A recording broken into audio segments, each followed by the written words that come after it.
This my shit. All the girls that be like this. Ready for this? She's the queen bee, the star. Ei, mulheres de voz! Hoje estamos aqui, eu, Bia, Eu, Mari. para falarmos, na verdade, contarmos a história de um ouvinte. Inclusive, se você tem uma história, aproveite já para compartilhar com a gente, ou no nosso e-mail mv.mulherdevoz@gmail.com, ou no nosso Instagram pod.mulherdevoz. Aí você pode enviar um áudio, pode enviar um escrito, o que você quiser, e a partir daí a gente vai conversando e vai trazer um assunto a partir da sua história. E dessa vez, hoje a gente vai compartilhar a história e vai compartilhar de quem é essa história, né, Mari? Isso. A gente vai compartilhar aqui o vídeo que a Mari nos mandou. A Mari tem um perfil muito bacana no Instagram, nas redes sociais, né, no geral, que se chama Eu, Mari G, e ela fala sobre questões de minorias, assim, da comunidade LGBT, ela fala de feminismos, fala de autoconhecimento, e também tem um podcast também muito legal, fica aí a indicação, que é Ela é Tão Galera.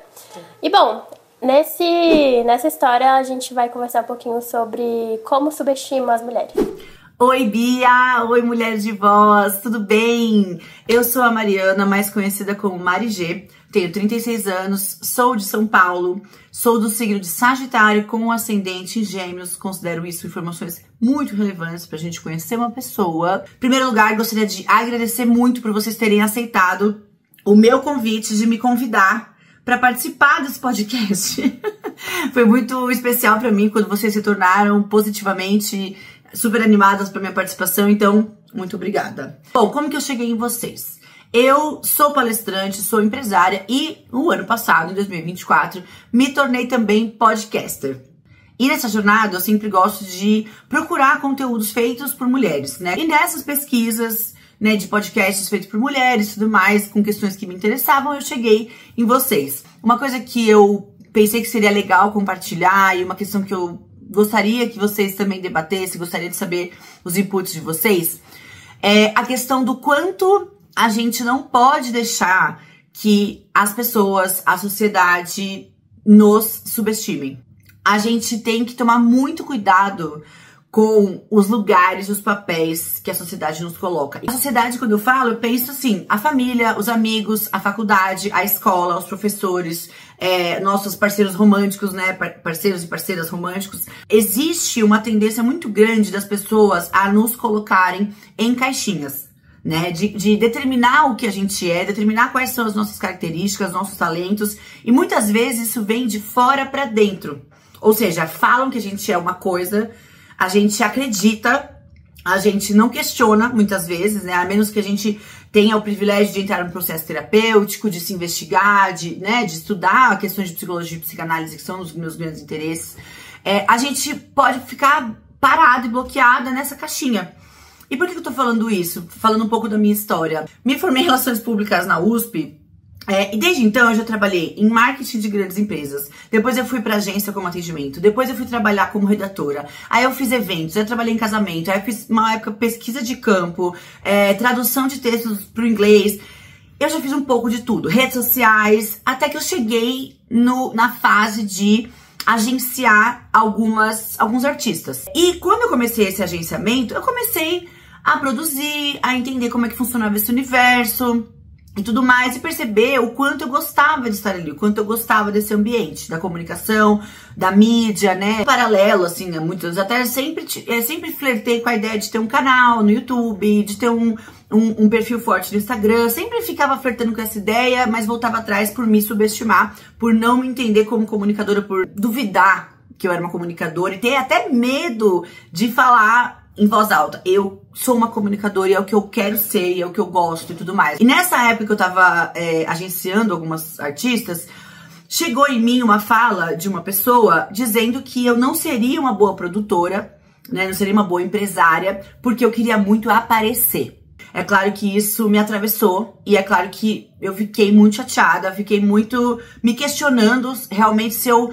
Puxa, será que é verdade? Será que eu tô deixando de ser uma boa empresária? Será que eu tô deixando de prestar algum serviço bem, porque na verdade eu só tô aqui porque eu quero aparecer, sabe? Isso me fez, assim, balançar. Só que eu tive que, né, depois de muita análise, né, muita reflexão, me empoderar, me colocar no lugar de que sim, eu posso fazer as duas coisas muito bem. E não só as duas, posso fazer muito mais coisas muito bem. Que é uma característica minha. Né? Eu gosto de fazer várias coisas ao mesmo tempo. Só que isso não conectava com aquilo que a sociedade me mostrava, que é: tenha uma carreira, siga por esse caminho, é isso que eu espero de você. E a gente fica se questionando e achando que a gente realmente não pode ser boa em mais de uma coisa ao mesmo tempo e subestimando o que é tão natural pra gente, né? E é isso, eu queria que vocês, assim, conversassem um pouco, queria ouvir um pouco vocês falando sobre isso, sobre essa questão de trajetórias de vida, sobre essa questão de a gente se subestimar e dos lugares que colocam a gente, os cuidados que a gente tem que ter pra não se fechar nos lugares que são impostos pelo externo e não pelo interno, que é a nossa verdade. É isso, então, muito obrigada, gente. Se vocês quiserem me conhecer melhor, me acompanhar, o meu Instagram é @eumarigê, com G mudo no final. E o meu podcast, que tá em todas as plataformas de áudio, se chama Ela é Tão Galera. Procura lá, eu vou adorar ouvir vocês, conhecer vocês. E é isso, até a próxima. Um beijo. Mari, como que foi pra ti, primeiro, ver o relato da Mari? Ótimo, né? Mari com Mari. Como que foi ver o relato da Mari e refletir, acho que principalmente sobre coisas, não sobre a história da Mari, mas o quanto que essa história é compartilhável, né? Sim, eu fiquei pensando bastante sobre isso, Bia, porque, assim, essa questão da autoridade tava repassando, assim, os modelos, né, na minha vida. E eu vejo que na questão, por exemplo, doméstica, do lar, normalmente o que eu vejo, assim, na minha vida e também na vida das pessoas que estão próximas a mim, é muito uma autoridade da mulher dentro de casa, por exemplo, na criação dos filhos. E acho que isso reflete até uma certa desresponsabilização dos homens em relação... Mas é uma autoridade mais ou menos, né? É a responsabilização, mas a autoridade ainda cai sobre o homem, o pai. No quesito de, tipo assim, teu pai tá chegando, então faz silêncio. Aí já vai arrumando as coisas. Então tem uma coisa também disso, assim... O medo, né? Eu acredito que a gestão fica sobre a mulher. Sim. Mas, assim, o respeito, bem entre aspas, que na verdade é o medo. É o medo. Que recai sobre o pai. Exato, e assim, acho que a gente até fez um post sobre isso, se eu não me engano, sobre a economia do cuidado. O tanto que as mulheres se sobrecarregam muitas vezes nesse cuidado dos seus pares, né, dos seus cônjuges ali, dos filhos, da casa. E se a gente fosse proporcionar, assim, provavelmente seria muito maior do que, por exemplo, a economia da agropecuária. Então, é um dinheiro, assim, que não é dado, mas também faz parte da vida de muita gente e faz a vida acontecer de outras pessoas, né? Sim. Enfim, eu tava pensando bastante sobre isso, assim, porque tem esse lugar muito que nem você bem trouxe, Bia, da gestão dentro de casa, mas quando é pra lugares outros, a não ser a casa, né, o trabalho, por exemplo, existe essa imagem, muitas vezes, de que a chefe, a gestora, enfim, quando é uma mulher, tem que ser aquela mulher que é acolhedora, que conhece todo mundo, que vai, né, que não tem esse... É bem um podcast da Mari, ela é tão galera, tem que ser a galera, tem que ser a pessoa super galera e não pode ter outras versões de si. Exato. E até esse lugar, assim, eu acho de um respeito, assim, é muito diferente quando se pensa num homem e numa mulher. E de novo, a gente volta pra palavra, respeito, né? O que envolve esse respeito e o que tá por trás disso, se realmente a gente tá falando sobre respeitar. E muitas vezes, quando a gente também tá falando sobre mulheres, não tem esse lugar de respeito em si, ainda mais quando a gente tá falando profissionalmente, né? E aí eu fiquei pensando muito desse espaço de quem está avaliando, e muitas vezes quem está avaliando esse personagem, né, essa visão é o homem, é um homem específico, e na verdade nem é um homem específico, é um homem sem rosto, mas que muitas vezes fica nesse espaço de avaliador, de quem vai não só avaliar, mas que vai reafirmar, considerar. Então eu acho que eles ficam nesse espaço entre eles, e aí quando a gente vai estar nesses poucos espaços abertos, é muito difícil a gente ficar numa competição entre a gente. Porque eu acho que a gente sabe que é muito difícil estar no lugar deles, chegar lá. Então a gente compete nessas mini vagas que a gente tem. E aí, quando a gente vê, a gente tá, na verdade, mais reforçando também isso, assim. Eu acho que desacreditando muito da gente. A gente aprende muito a desacreditar não só da gente, mas de outras mulheres, né? Cobrar muito de nós essa performance fofa, querida, maravilhosa e que tem um caminho, uma trajetória impecável, limpa. Enquanto os homens, eles podem errar. Ai, coitados, são só homens, eles estão aprendendo. Sim. Eu acho que a gente é muito rotulada a partir da falta, assim. E isso refletido também nessa parte profissional mesmo. Tanto que não só a gente se subestima, como outras pessoas nos subestimam, homens nos subestimam, mulheres nos subestimam. Então, assim, é muito... Eu acho que exige muita coragem também sair desse espaço. Porque é um espaço extremamente familiar, pra gente sempre estar pontuando as nossas faltas. E aí, até pensando nessa questão das faltas, né, dessas lacunas, eu tava olhando um estudo que eu achei bem interessante. Gente, não sei se eu vou falar o nome da pesquisadora certo, mas é Mary Ann Siegart, que ela fala sobre... Ela tem um livro que é A Lacuna de Autoridade. E ela fala sobre isso, assim, sobre o tanto que, em geral, ela pesquisou mulheres muito bem-sucedidas, né, muito bem, assim, na vida profissional, e o tanto que difere, muitas vezes, tanto a percepção delas sobre si próprias em relação ao próprio trabalho, quanto de outras pessoas. Então, assim, a gente vê muito isso acontecendo. Aí uma experiência meio pessoal, assim, mas na psicologia, por exemplo, quando eu penso nos psicólogos recém-formados, assim, pessoas que formaram comigo, é muito comum que as mulheres tendem a baixar o preço delas, assim, do valor da sessão, e os homens que às vezes nem fazem tanta coisa assim, colocam lá em cima. Exato. Mas isso tem o mesmo estudo, quando mostra, falando sobre a questão dos pré-requisitos, né, dentro de empresas, muitos homens, eles acabam se candidatando para cargos que eles não têm grande parte dos requisitos, mas eles falam assim, por que não? Tentar se arriscar. Enquanto as mulheres não, né? Elas não aprendem a fazer isso. E aí muitas mulheres nesses estudos mostram que, mesmo elas tendo todos os pré-requisitos, elas não se candidatam. Então, acabam não podendo nem exercer isso. E a gente já falou sobre isso também quando a gente falou do podcast, do livro Mulheres Invisíveis, o quanto que isso também é difícil no mercado de trabalho, né? E eu acho que envolve todo esse espaço de socialização infantil também. Os homens aprendem muito mais a arriscar, a cair, se levantar, tá tudo bem, você não é uma porcelana. A gente, como mulher, não aprende a fazer isso.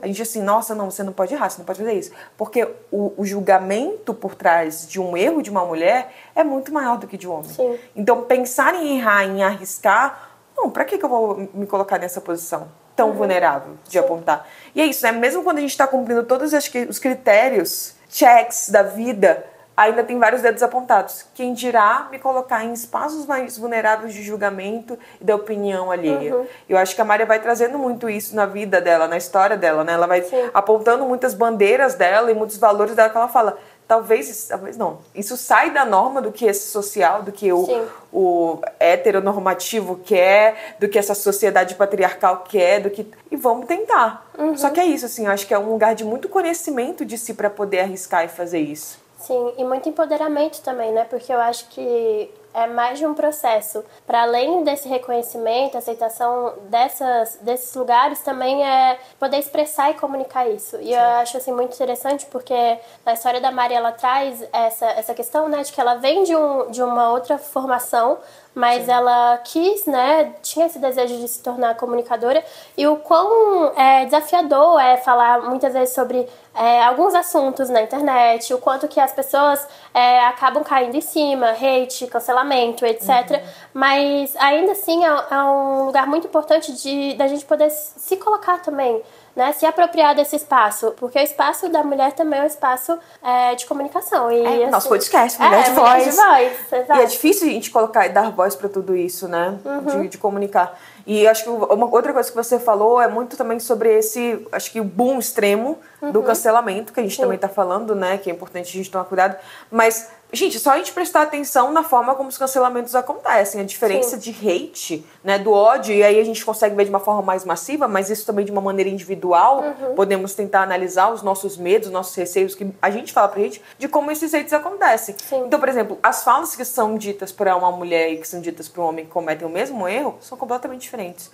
O tipo de até xingamento vai ser diferente. A maneira como isso vai ser feito, vai ser apontada. O quanto que isso vai percorrer, vai manchar a vida de uma pessoa, vai ser completamente diferente. Quanto que isso vai ser passado em branco. E não só sobre questão de gênero, mas também a gente pode falar sobre raça. Então, por exemplo, é aquilo, né? Um traficante, quando a gente vê no noticiário, é um homem negro. Agora, estudante de universitário, estava com posse de blá, blá, blá, blá. A manchete é outra, a fala é outra, a visão sobre aquilo é totalmente diferente. Então, tudo isso vai pesando pra gente conseguir se expor ou não. Sim, total. E fora outras microviolências que a gente sabe que acontecem, né? Então tem aí o gaslighting, menstruation, coisas assim, essas microviolências, esses movimentos que existem tanto dentro do espaço de trabalho quanto fora, mas que acabam empacando, eu diria, criando barreiras mesmo para o nosso crescimento. Torna tudo muito mais desafiador, né? É aquilo que vai... Enquanto uma pessoa tá correndo assim, tipo, livre, a outra a gente tá tendo que passar por várias barreiras. Sim. E eu fico pensando, Mari, a partir da história da Mari, o que você pensa sobre o que a gente pode fortalecer a nossa coragem, que a gente pode... Acho que mais do que fortalecer, treinar a nossa coragem. Eu penso muito em rede, em conjunto, sabe? Porque também eu acho que é um trabalho muito da gente se desconstruir desses espaços, por exemplo, de rivalidade. Porque isso atrapalha muito a gente, né? Enquanto tá lá homens criando... a casa dos homens. A casa dos homens, mulheres criando rivalidade. Exato. E assim, se... A gente já tem uma luta, muitas vezes, muito grande. Imagina se a gente não tiver apoio nosso enquanto grupo mesmo, sabe? Sim. Então, eu penso muito nesse espaço, assim, da gente poder se permitir que outras mulheres possam também crescer junto com a gente. Exato. E isso acho que é muito difícil, porque junto com todo esse discurso da patriarcado e tudo mais, vem esse discurso totalmente neoliberal que a gente tá vendo, que é dê conta de tudo. Sim. Vai lá e você tem que fazer as coisas acontecerem. É uma coisa muito individual. E dessa meritocracia, assim, de você conseguir, você vai individualmente conquistar o mundo e você vira... E, gente, é muito individualista tudo isso e faz parecer que aquela pessoa, só com as ações dela, consegue fazer alguma coisa. E essa não é a realidade. E eu acho que esse discurso fortalece ainda mais e invisibiliza ainda mais essa ideia que, na verdade, aquela pessoa não fez tudo aquilo por causa das ações dela, mas porque ela tem todo um lugar de privilégio, todo um outro... Enfim, várias coisas aconteceram para ela chegar naquele ponto. Só que se a gente vai tornando essa trajetória individualizada, a gente às vezes não consegue perceber essas nuances. Espera ali, isso aqui é diferente da minha história. Então, talvez seja interessante, talvez não, é interessante também, acho que esse espaço de compartilhar. E essa coragem de a gente também poder compartilhar as coisas, né, nesses espaços não só públicos, como a Mari fala no podcast dela, no Instagram dela, mas também no individual. No individual, eu digo assim, acho que no micro, né? Sim, mesmo no nuclear. Exato. Com as nossas amigas, e a gente não fala sobre isso. Quanto que a gente ganha? Quais são os passos de trabalho? Como a gente começa numa carreira? Sim. Né? Eu acho que é interessante quando vocês se formaram, alguns colegas de vocês também formaram, algumas pessoas vinham e falavam assim, Bia, você pode ajudar em tal coisa? Eu falava, tá, de boas. Caraca, ninguém nunca me falou isso. Por que a gente não fala sobre isso, né? Porque não tem esses espaços. E aí, outro dia até compartilhei no Instagram, gente, como foi o início da minha carreira trabalhando com convênio e tudo mais. No Instagram não, no TikTok. Inclusive, siga, c.bianca. E aí, vários colegas falaram assim, gente, eu passei pela mesma coisa. Se alguém tivesse me falado isso antes, eu teria, tipo, prestado mais atenção em alguns sinais. É a mesma coisa com isso. Se alguém tivesse me falado algo, e não custa, mas parece que hoje em dia tudo é meio que... Não hoje em dia, né? Sempre foi uma coisa meio velada. Quebra a cara pra você aprender. E, gente, eu acho que esse é um dos maiores perigos que a gente aprende na nossa vida. Que a gente tem que quebrar a cara pra aprender certas coisas. Será que a gente não pode? Porque tem que ser tão custoso. Ai, hoje meu dia foi muito cansativo. Foi muito difícil chegar aqui. Eu batalhei. Realmente é valoroso, tem um lugar valoroso Jornada ali. do herói, né? Eu acho que isso vem muito daquela ideia mesmo de virilidade lá antiga, assim, de eu lutei pra conquistar isso, e que foi indo, passando por um lugar individual do trabalho, né, nesse movimento industrial, que a gente tá começando também outro podcast, outro episódio que foi sobre a Silvia Federici. Então, tudo isso acho que vai meio que caminhando junto pra que hoje a gente acha que é isso, assim, cada um por si, vai lá, quebra a cara, você vai aprender com seus próprios erros e... Ai, pra quê? Sabe por que eu tenho que pegar e colocar a mão no fogo pra entender que aquilo queima? Exato. E trazendo até um episódio antigo, né, que a gente falou sobre Caliban e a bruxa, tem esse percurso, né, de como as mulheres passaram a serem vistas como bruxas, mas vinham de um lugar de muita sabedoria. De passar sabedoria uma pra outra. Exato. E como isso foi se perdendo, né, foi se tornando quase como algo pecaminoso, algo que a gente não poderia fazer. Então, assim... acho que talvez sejam retomadas importantes para o nosso empoderamento, poder compartilhar, poder, enfim, ter esse lugar em que a gente fala das nossas vulnerabilidades, escuta o outro e pode também reproduzir novas coisas e formar novos conhecimentos. E a gente também pode, eu acho que também tem esse momento atual que tem a ver, eu acho que isso do algoritmo também, que a gente fica muito na nossa bolha. Sim. E aí a gente, não gostei disso, então eu vou passar, não quero ver isso. Cara, aprender às vezes com... Eu estou escutando tua história, concordamos em discordar, mas eu aprendo com a tua história também, até o que eu não quero fazer. Sim. Só que acho que a gente não tá dando espaço pra isso, assim. A gente fica muito preso, nossa, mesma bolinha, aprendendo a mesma coisa, forçando as mesmas coisas, e não entende, acho que assim, não amplia isso. Eu acho que a gente tem que também começar a pensar a respeito disso, assim, nesse lugar de ampliar e descobrir coisas novas. Sim. Nem tudo precisa ser polarizado. Exatamente. Muitas coisas aqui refletimos a partir da história da Mari. E, inclusive, se você, de novo, tem uma história e quiser contar pra gente, quiser fazer-nos refletir, né? Porque é legal, da mesma que a gente tá falando, ampliar nossas vozes. Manda pra gente tua história. Siga também a gente na @pod.mulherdevoz, tanto no Instagram quanto no TikTok. @psi.bm, a gente tá no TikTok, a gente tá no Instagram, a gente tá no YouTube. E esse podcast aqui, aproveite também já pra se inscrever, se você tá no YouTube, ou se você também tá em algum stream de música, compartilha e também siga a Mari. Isso, psi.marilima. Perfeito. É isso, É gente. isso. Beijo, tchau, tchau. This my shit. All girls that be like this. She's the queen bee, the star.